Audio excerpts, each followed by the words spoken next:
7:06 de la mañana, se ha publicado, dado a conocer el plan de emergencia educativa y en él se incluye el retorno paulatino de los niños a las escuelas. UNICEF se ha pronunciado y ha dicho que, recordemos que UNICEF es el Fondo de las Naciones Unidas para la Infancia, ha dicho que el plan es poco ambicioso, por citar términos amables. Fernando Bolaños es oficial de educación de UNICEF Perú y está con nosotros. Señor Bolaños, ¿cómo está? Bienvenido.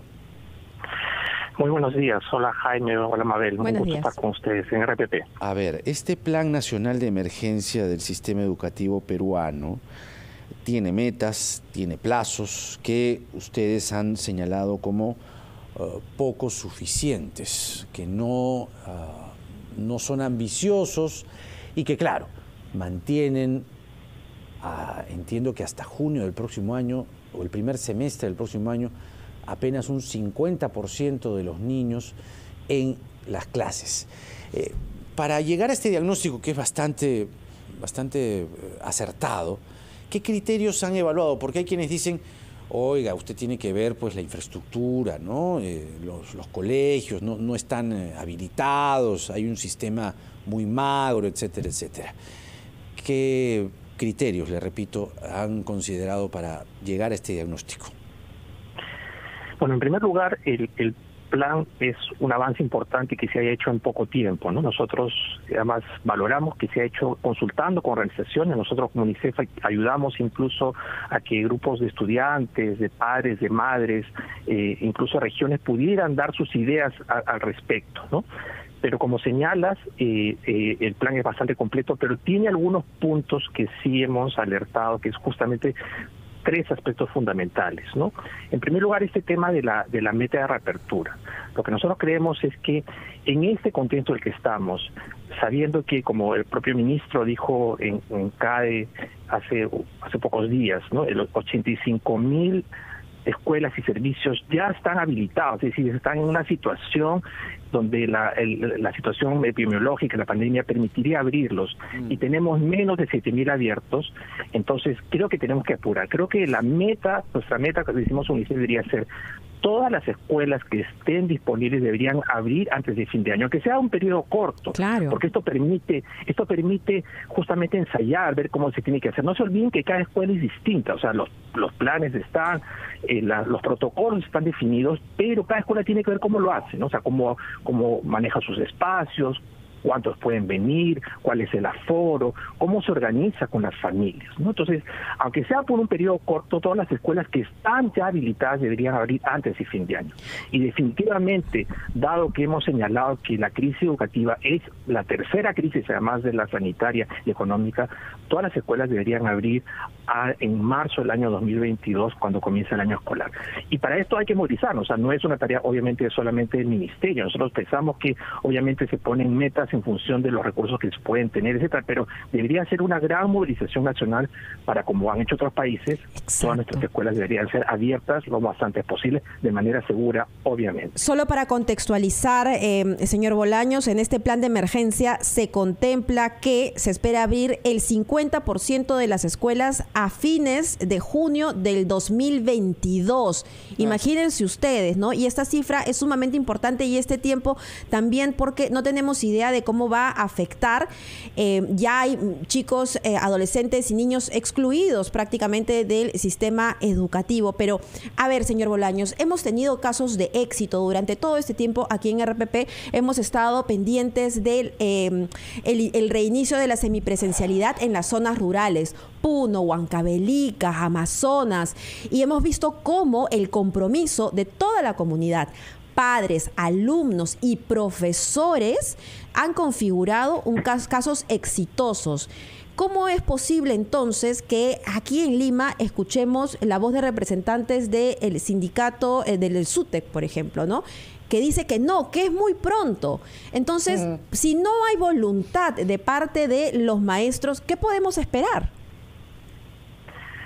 Sí, justamente el plan pone un punto específico para el tema de los maestros. Y como todos los temas, hay temas más estructurales, pero en este tema específico los maestros, obviamente, y por eso reconocemos la voluntad política, hay que vacunar a todos los maestros. Ciertamente que en ningún país la vacunación de los docentes ha sido el requisito para recomenzar, pero en estos momentos 2 de cada 3 maestros ya están vacunados. Y comenzó con los maestros rurales. Ahora, digamos, se ha ampliado a todos los maestros y personal de las escuelas. Entonces, la meta de vacunación de maestros debería ser 100% antes de fin de año. Obviamente eso no es suficiente, hay que limpiar las escuelas, hay que organizar, hay que mirar las estrategias para que estos maestros puedan seguir enseñando, darles herramientas que ya existen para lo que se llama educación híbrida, es decir, cómo hacen con los chicos que vienen, los que no vienen, porque obviamente la reapertura va a ser voluntaria, pero esas son las cosas que hay que hacer para apoyar a los maestros. Y yo creo que además hay muchas experiencias, como hemos visto, de maestros que han contado cómo lo hacen, ¿no? Cómo se organizan, cómo ayudan a sus chicos a superar los temas de los aprendizajes, cómo los acompañan, ¿no? Hay que dar a los maestros también las herramientas, pero eso no quita que la prioridad y la emergencia debería ser reabrir las escuelas lo más pronto que se pueda. Exactamente, ¿no? Todo esto gira alrededor de los niños principalmente y cómo no reconocer el esfuerzo de los maestros y maestras, cómo no reconocer el esfuerzo de los padres, de las madres, cómo no reconocer a los niños que se han fajado todos estos meses frente a una computadora con la salud mental a raya, ¿no? Pero, señor Bolaños, a ver, pongámonos una mano en el pecho.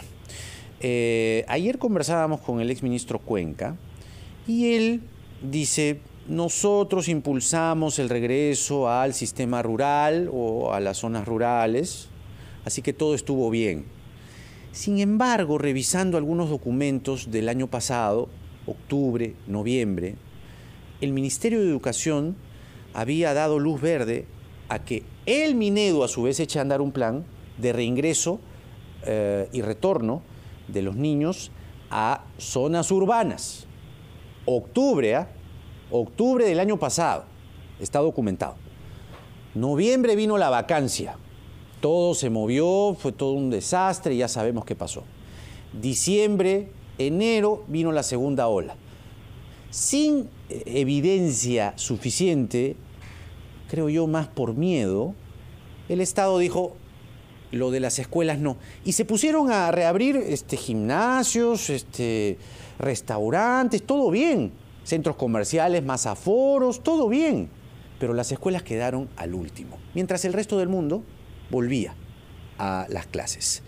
Pregunta Bocajarro: ¿cuál para usted es la responsabilidad del Estado peruano o del gobierno peruano en que la situación esté como está en cuanto a la educación pública y privada? Definitivamente la crisis política ha afectado muchas de estas decisiones. Creo que también ha habido, digamos, opiniones de especialistas que en un momento dado no han visto la magnitud del impacto de la educación, pero yo creo que justamente este es un tema que requiere mucho consenso y compromiso de varios actores, ¿no? Es decir, creo que dada la situación y el impacto que esto va a tener, no podemos empezar a decir, ok, esto es una responsabilidad solo del ministerio, o es una responsabilidad de los maestros, o de las familias que no quieren enviar a sus hijos.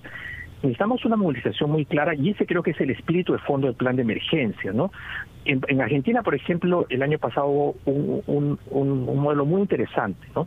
Se reunieron todos los ministros de educación, allá es un país, digamos, federal de alguna manera, o sea, lo que serían los responsables de educación de todo el país, y junto con el presidente y el ministro de Educación anunciaron que se iba a reabrir como un gran esfuerzo nacional, ¿no?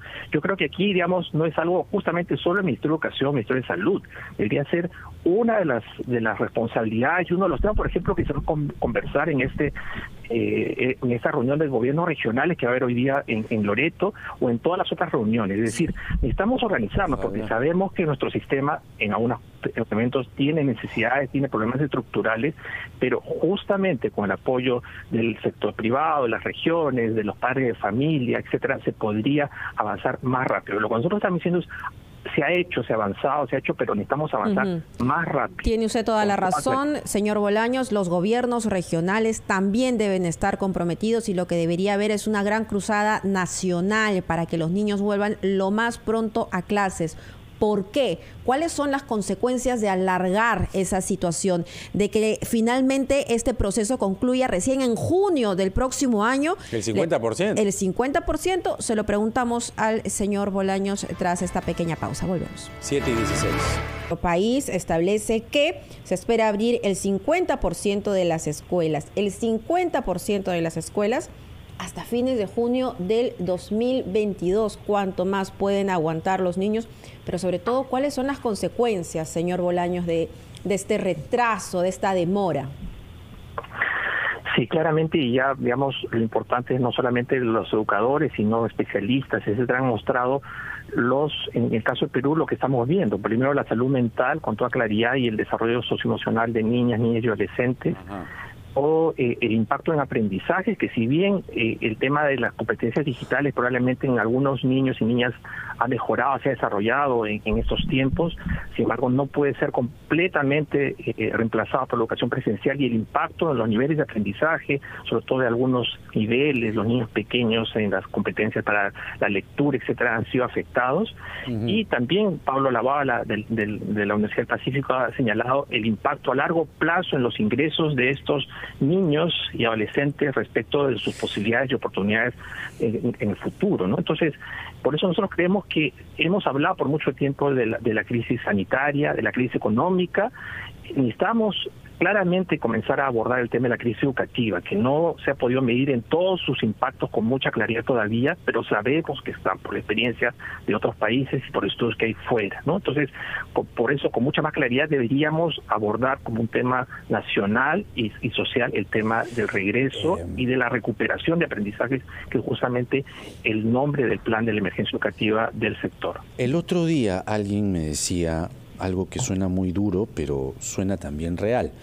Me decía, ¿cómo crees tú que yo de aquí a unos años voy a contratar a un arquitecto que ha estudiado en virtual?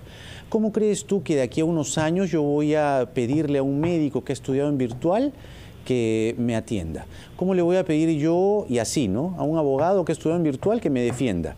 Oiga, el impacto a esta generación COVID, tanto los que estudian en la escuela como los que estudian en institutos o universidades, no es medible hoy por hoy.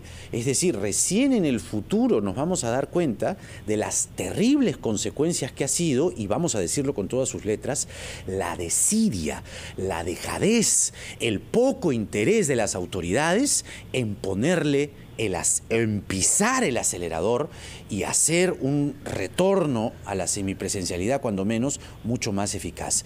¿UNICEF tiene claro este impacto? Por lo menos, ya que están 1 o 2 pasos más adelante como organismo de las Naciones Unidas, ¿pueden medir el impacto en esta generación de las terribles consecuencias que esto les va a dejar a futuro? Se han hecho en varias partes del mundo, en África, en Pakistán, después de situaciones complejas parecidas a estas, y en el caso de África ya en la época de COVID, estudios de lo que se llama pérdidas de aprendizaje, ¿no?, que miden un poco el desarrollo de los chicos, las competencias, etcétera, ¿no? Nosotros como UNICEF queremos impulsar esto también en la región, en América Latina, aprovechar la experiencia de varios países. Y claramente, como decimos, ciertamente hay un impacto en los aprendizajes, en las competencias, pero también hay que señalar que los niños, los adolescentes son resilientes, las personas en general. Es decir, tenemos que aprovechar lo que hemos aprendido en este tiempo de pandemia. Hemos desarrollado competencias y elementos nuevos, pero ciertamente recuperar la escuela presencial, desarrollar competencias sociales que esto nos genera, nos permite preparar a la ciudadanía, como dice el Consejo Nacional de Educación, es una de las prioridades que tenemos que asumir ahora. Y como repito, es un rol del Estado, pero creo que también las familias, y por eso nos alegra mucho que haya voces de familias organizadas que están abordando esto, que están discutiendo, que le están diciendo a otras familias lo que ellos ven, las soluciones que están planteando. Es una de las vías, y por supuesto el rol de los medios de comunicación. Muchísimas gracias, señor Bolaños, por ponernos claro el panorama. La educación es una de las maneras de romper los círculos de pobreza, ¿no? lamentablemente estaríamos condenados si es que se ejecuta este plan tal cual está planteado. Reabrir el 50% de colegios hasta junio del próximo año. Un daño tremendo y brutal el que se le causaría a nuestros niños y adolescentes. Nuevamente le agradecemos al señor Fernando Bolaños, oficial de educación de UNICEF Perú.